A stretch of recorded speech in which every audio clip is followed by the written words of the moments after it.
lembreis das coisas passadas, nem considereis as antigas. Eis que faço uma coisa nova, agora sairá a luz.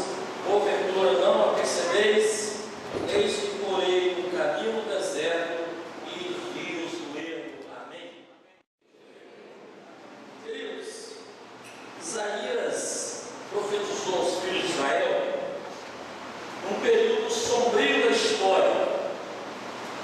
Eles estavam vivendo em cativeiro, haviam perdido tudo, e o povo caiu numa desolação, numa apatia. Diz a história que doenças, tristeza, desmotivação, um povo cabisbaixo, saudade da terra de Canaã. E esse povo começou a lembrar do passado. Esse povo começou a lembrar que havia sido cativo no Egito. Deus havia dado libertação, caminhado pelo deserto. A geração nova entra na terra, conquista a terra. E eles se firmam neste passado. Saíram do Egito, conquista da terra, construção do templo e as vitórias que haviam recebido. Então agora no cativeiro, eles se querem, esse povo quer cantar, quer louvar a Deus, se diz que está em terra estranha, começaram a ter uma perspectiva negativa.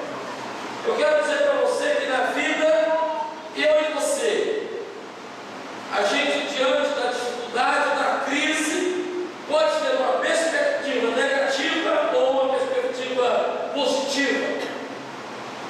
Quando a gente guarda o sentimento negativo, fica a mágoa, a dor, a tristeza, o pensamento destrutivo, o sentido até mesmo de impotência e de fracasso.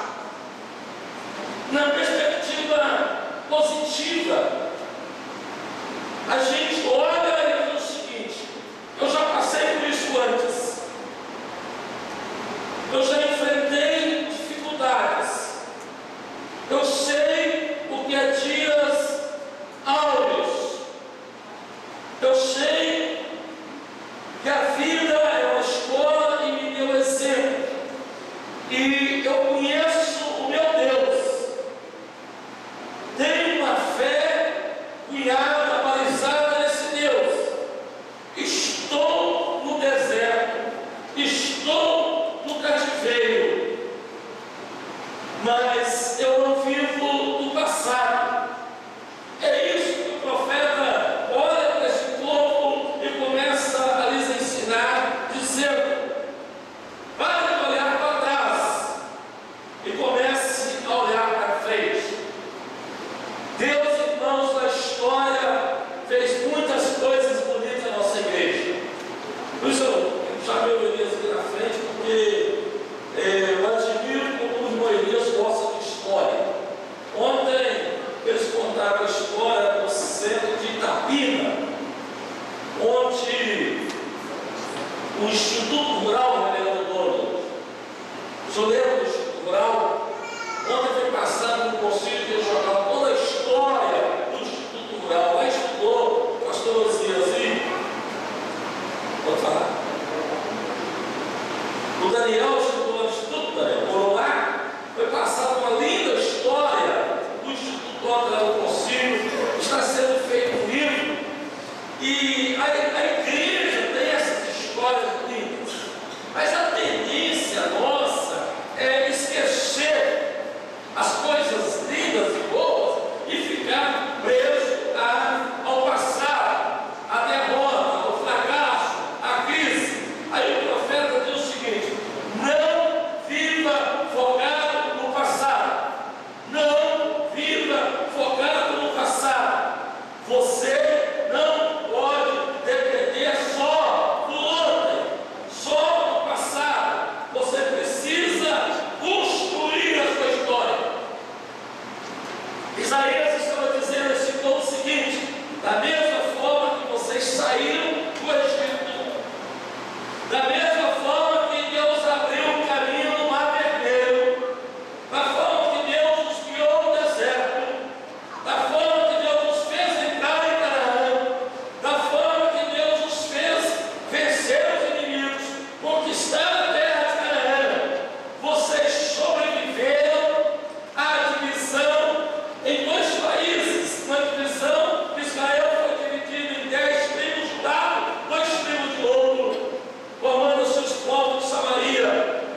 Deus está dizendo: comprometa-se com o meu propósito para a sua vida. Deus tinha um propósito para Israel. Deus tinha um propósito para aquela nação.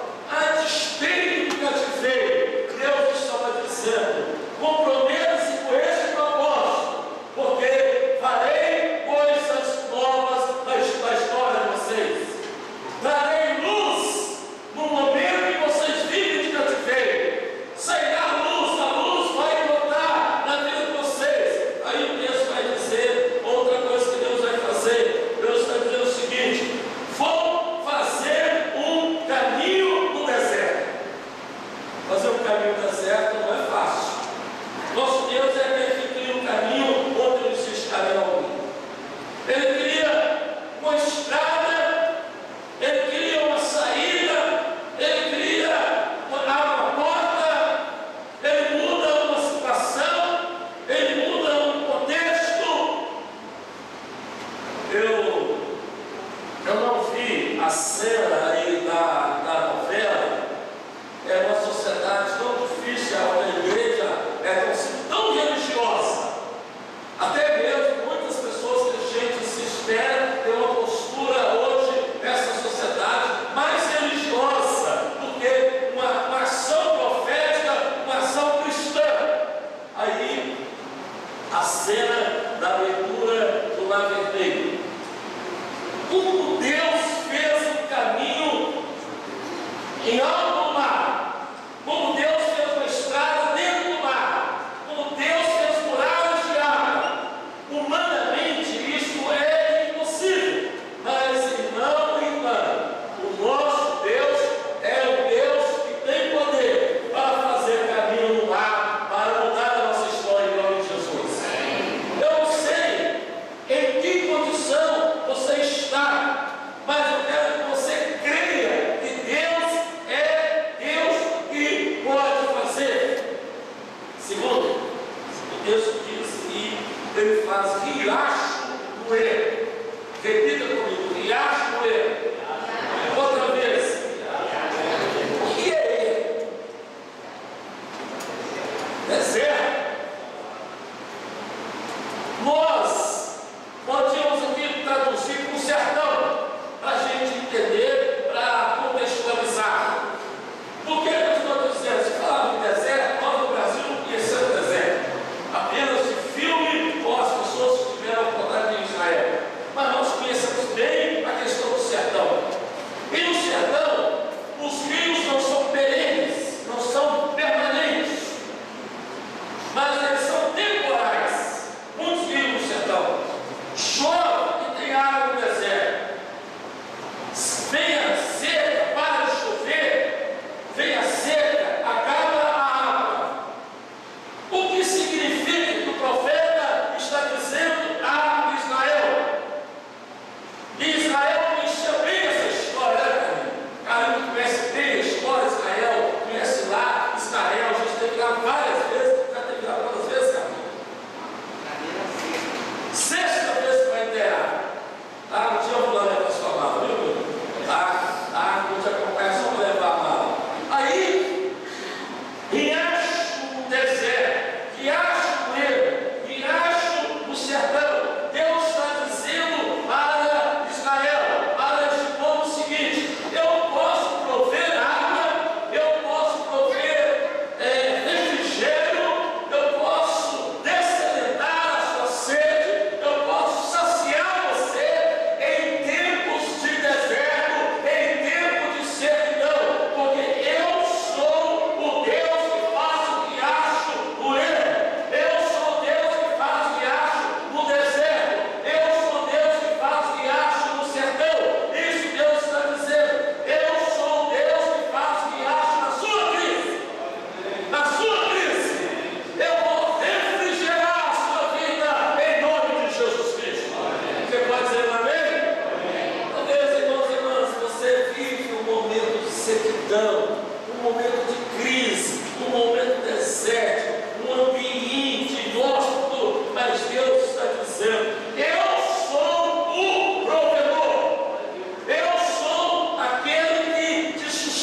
ficar acusando, nem considerei as antigas.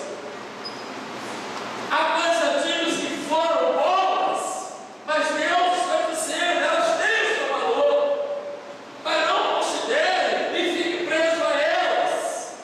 Nesta situação, a luz vai brilhar na sua vida, a luz vai brilhar no seu entendimento.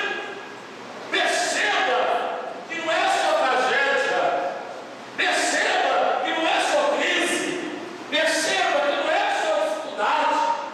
Eu estou fazendo coisas novas, eu estou fazendo coisas que eu dirijo a vida de vocês. Irmão, irmã, a Bíblia diz que nós podemos fazer planos, mas a resposta certa é vir dos lábios do Senhor. Amém, querido? É Deus que nos conduz. Você é salvo pela graça em Jesus Cristo. Temos dito que aqui na igreja, que na teologia da graça, na doutrina da graça, não há nada que eu faça que Deus vai me amar mais. Deus me ama, independente, irmãos, da situação que eu vivo. Não há nada que eu deixe de fazer que Ele vai me amar menos. Mas Deus espera de mim e de você uma resposta a essa graça. Deus espera de mim e de você uma atitude a essa graça. Deus não abençoa a atitude, Deus não abençoa a decisão, Deus abençoa as nossas atitudes. Eu vou explicar para você. Eu posso tomar uma decisão, mas a minha atitude não ser íntegra, não ser sincera. E Deus dizer o seguinte: você está decidido, mas com perspectiva no passado, você está considerando apenas as coisas de ontem, as situações.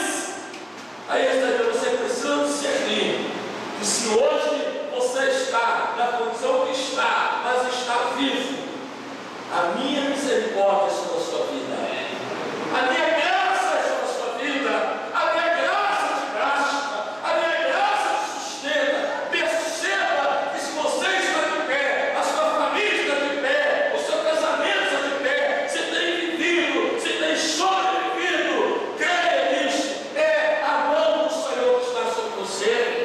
Irmão, irmã, eu tenho acompanhado várias famílias da igreja.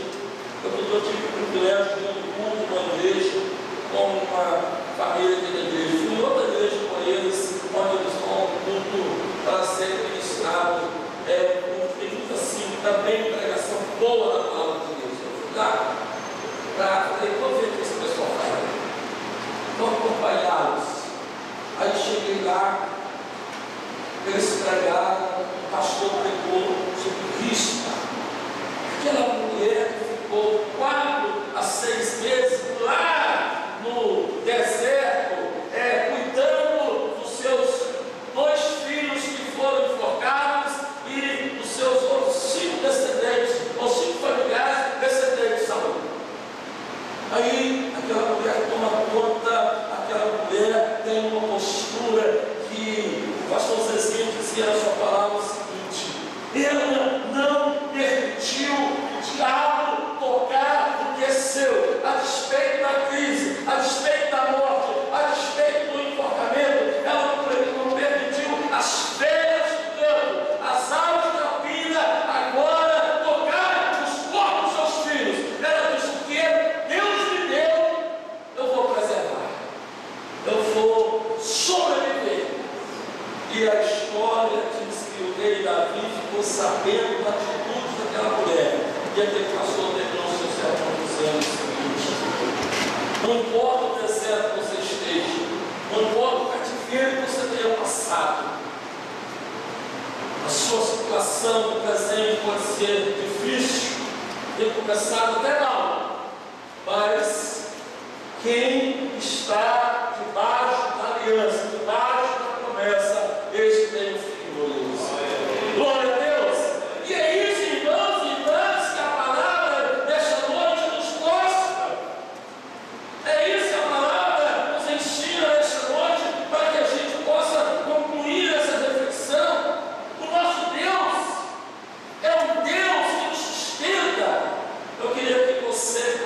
abrir comigo lá no Salmo 95, 7 e 8.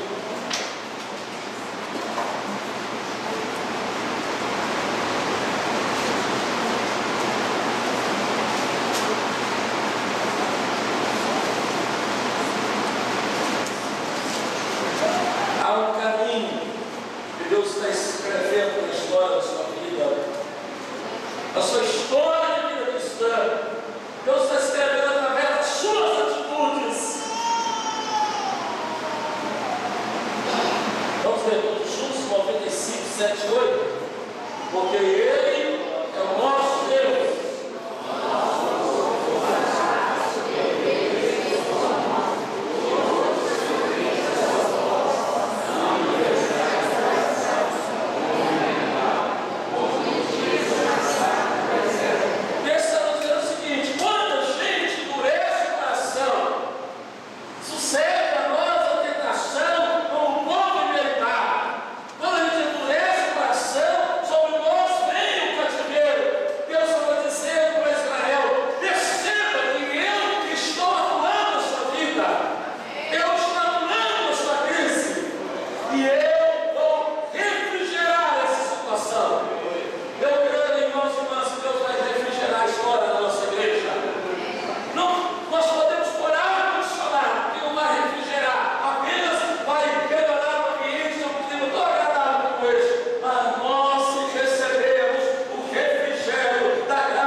Desafiador e cansativo. Nós fomos nomeados há mais 2 anos na história dessa igreja. Depois de 8 anos, fomos nomeados há mais 2 anos, primeiro no Elbertinho. Depois de 1 ano, fomos nomeados há 2 anos. E nós vamos, irmãos, desse tempo, desfrutar o refrigério de Deus aqui em nome de Jesus. Amém? É com alegria que quero dizer a vocês que estamos de volta para continuar.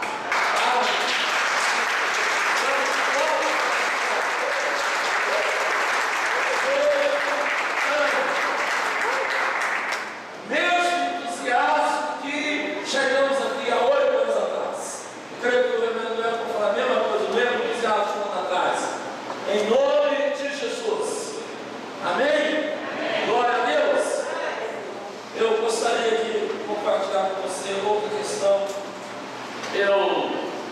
Nesse período de anos da história da igreja, desde o pastorado, sempre, desde as primeiras lideranças, eu tenho 25 anos que eu sou superintendente distrital.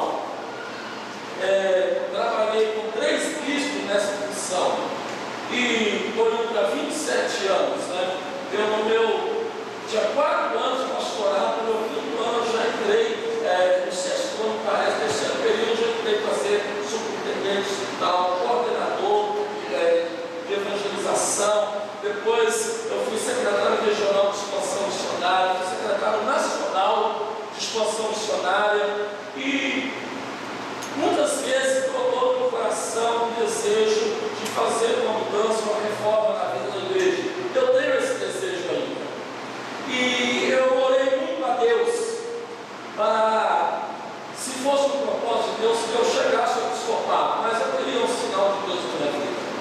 E trabalhei isso ao longo da história e deixei que Deus pudesse guiar a minha vida. E nunca quis assim ganhar ou tentar algo com alianças, com política, com teologia, não. Eu queria algo de Deus pelo ministério. Nesses processos de local, distrital e regional, eu cheguei até o regional essa semana. Quando foi sexta-feira de manhã, teve eleição para candidato a bispo, para ir candidato para a área geral. E começou o primeiro escrutínio. Eu pedi de Deus um propósito, que se a gente fosse eleito com uma votação significativa no regional, mas que nós íamos aceitar uma direção de Deus. Deu o primeiro escrutínio, o segundo, o terceiro, o quarto, o quinto, o sexto, o sétimo, o oitavo, nono, ou 11º, 12º. O concílio dividido em 3 grupos. E assim, muitos interesses. E cada um com um sentimento. E meu coração teve um peso muito grande. E eu levantei perante o concílio e renunciei. Eu levantei e disse para os irmãos: eu estou renunciando, tirando meu nome, porque você tem o direito de renunciar. Então, o Marquinhos estava lá, acompanhou, o irmão já tinha chegado. Eu fiz essa renúncia, decepcionei muita gente, várias pessoas choraram. Eu creio que alguns choraram da alegria, de tristeza, tá? Mas eu fiz essa renúncia. Por que eu fiz essa renúncia? Porque eu percebi grande dificuldade para que a gente pudesse gerir uma caminhada desse último estado para concorrer lá no Conselho Geral que vai acontecer em Teresópolis no ano que vem. Então eu achei melhor desistir e não ir naquela eleição até o final. Eu quero assim agradecer à igreja, o apoio, o incentivo, a oração, e dizer para eles assim: eu fiz uma opção. Eu disse para o bispo, antes de ir para o concílio: bispo, eu prefiro ser José na quarta do que Faraó na renda. O que significa isso? Eu prefiro ser o Pontos aqui do que ir para fora para ser rei, para ser o bispo que governa lá. Eu chamei o meu bispo, pensei nele e disse assim: eu quero priorizar 2 coisas: a minha família, e quero priorizar o meu ministério na igreja. Então eu estou aqui para fazer isso. Eu conversei antes do concílio com a minha esposa, e a minha esposa me disse o seguinte: se você ganhar, eu vou com você, mas eu não gostaria de ir. Eu não gostaria de ir. Então eu disse: se for de Deus e ganhar primeiro, segundo, com facilidade, eu quero esse sinal. E quando chegou o 12º, eu falei: oração para a mulher estava forte. Aí eu conversei com meu filho, que mora conosco: se eu ganhar e for para o norte, ganhar ali, ganhar o que vem, não sei se vou ganhar lá, e for para o norte, você vai comigo. Eu disse: eu não vou, pai, você vai sozinho. Irmãos e irmãs, eu sei que estão vendo alguns membros, posso até não entender, mas entre a minha família e o cargo da igreja, eu abro a mão, qualquer vaidade, para ver a minha família ser feliz. Tá? Eu tomei essa posição. Fui muito criticado porque eu tinha mais de 100 votos naquele plenário. E tinha liderança, votando em outra liderança, dizia que quando elegesse fulano, no outro tinha, se subisse mais um, ia passar a votar em mim. Mas eu não quis isso. Aí eu estou dizendo isso porque o texto é o seguinte: não percebeis que eu estou fazendo uma coisa nova. E eu fiz um compromisso com a igreja, com o bispo, de trabalhar com alegria, receber Jesus com alegria. Eu volto para a igreja com a mesma alegria que tive aqui, para a glória de Deus. E vejo que Deus está fazendo coisas novas na nossa vida. Amém? Eu tenho que, como eu me candidatei, como eu fui eleito nesta igreja, como muitos candidatos, como os outros 19 que teve, só 4 candidatos tinham possibilidade de ganhar. 3 foram eleitos: não era Nascimento, a Ivanderite e a pastora Rosângela. Eu fiquei em 4º lugar na votação por ter desistido. Não sei o que aconteceu. Poderia ganhar, como também poderia perder. Mas eu achei o seguinte: se a minha esposa tinha essa dificuldade, e a minha esposa está muito feliz, está feliz com a decisão, está alegre, e no meu coração eu estava num peso muito grande, porque eu sabia aonde eu estava me envolvendo, sabia das dificuldades que é o governo episcopal na vida da igreja, mas eu estou alegre. E o irmão Marcos teve lá no concílio, o médico, o pessoal viu que eu construí um concílio firme, de cabeça erguida. Nós temos que saber ganhar, nós temos que saber perder, mas